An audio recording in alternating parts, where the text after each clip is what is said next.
Good morning, students. Today we'll discuss about the next topic, milling methods.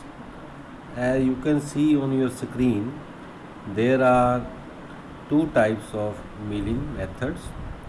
First one is conventional milling and second one is climb milling. We will first take the first one, conventional milling. As the name indicates, conventional. In conventional milling, the cutting tool, that is the milling cutter, rotates in the opposite direction to the movement of table. That is, the table is moved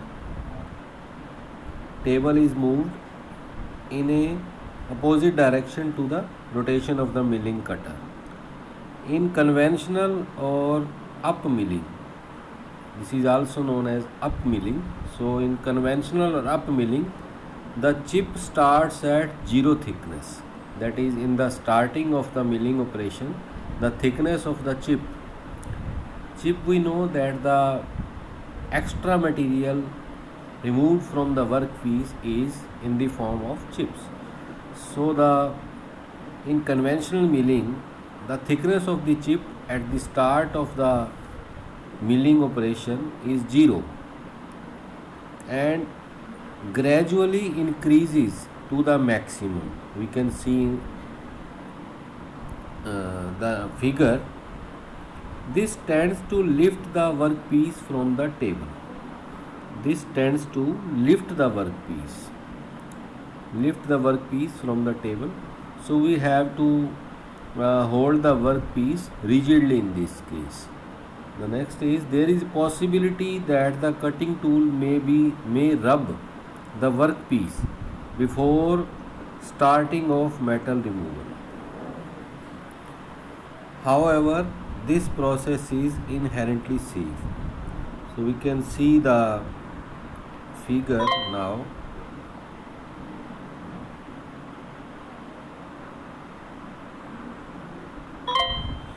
Here is the figure. That is, the milling tool rotates in clockwise direction and the workpiece is moves in direction. So both the elements, that is the milling cutter and the workpiece, have opposite movement direction. And you can see here the chip thickness at the start is almost 0 and at the end gradually the chip thickness increases. Shadow one is the chips. And next we have discussed that the milling cutter try to lift the workpiece in this direction. Okay, so we have to rigidly hold the workpiece.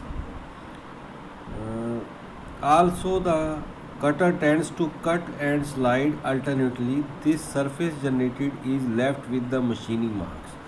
So the surface finishing produced by this conventional milling is not so good as compared to the other method. We will see in the next slide. Now the second one is climb milling. So when the feed motion is in the same direction as that of the motion of the cutter, that is, the cutter is rotating here clockwise and the workpiece is also moving like this. So this method of milling is known as climb milling or down milling. The second name is down milling. So as far as the chip is concerned, in climb milling, the chip starts at maximum thickness. Here is the maximum thickness of the chip and gradually it reduces. You can see here. And the other factor was of surface finishing. So surface finishing produced by this climb milling is more, or we can say that fine finishing surfaces are produced by climb milling. The cutting force acts downwards like this. So it keeps the workpiece firmly in the work holding device, and this process of climb milling is good for thin and frail workpieces. So next we will discuss about the difference between conventional milling and climb milling. So conventional is known as up milling and climb is known as down milling. This is up milling. So in conventional milling, first difference is work is fed against the motion of the cutter, and in this is work is fed in the same direction. The second difference was of chip thickness. In case of conventional milling, the chip thickness starts from zero, or you can say minimum at the entry, to the maximum at the tooth thickness. And here is the reverse. In case of climb milling, the chip thickness in case of down or climb milling is maximum at the entrance and minimum at the exit. So next difference is the cutting force are directed upwards. In case of climb milling, the cutting force are directed downward. The next difference is thick workpieces can be machined in case of conventional milling. Here we already discussed that very thin workpieces can be machined easily. There is difficulty in supplying the coolant at the cutting zone because the direction of movement is opposite, but here in this case coolant can be fed easily at the cutting zone. Next difference is there are more vibrations during cutting. Smooth vibrations, smooth operation with less vibrations during climb milling. Next difference is chips are not easily removed. Sometimes they spoil the surface generated, and in case of climb milling, easy chip removal. So better surface finishing is obtained in case of climb milling.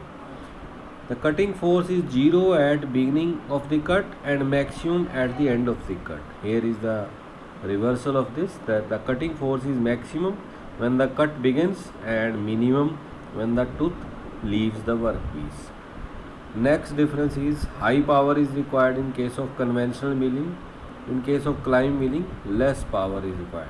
Less power means power rating of the motor, horsepower rating of the motor, that is consumption of electricity. The next difference is because of vertically upward force, workpiece may be lifted up. So we have to rigidly hold the workpiece on the table. In case of climb milling, the force acts in the downward direction, which keeps the workpiece pressed on the work table. So these are the differences between conventional and climb milling. We have already discussed with the help of diagrams. I hope you have understand the simple topic. Thank you.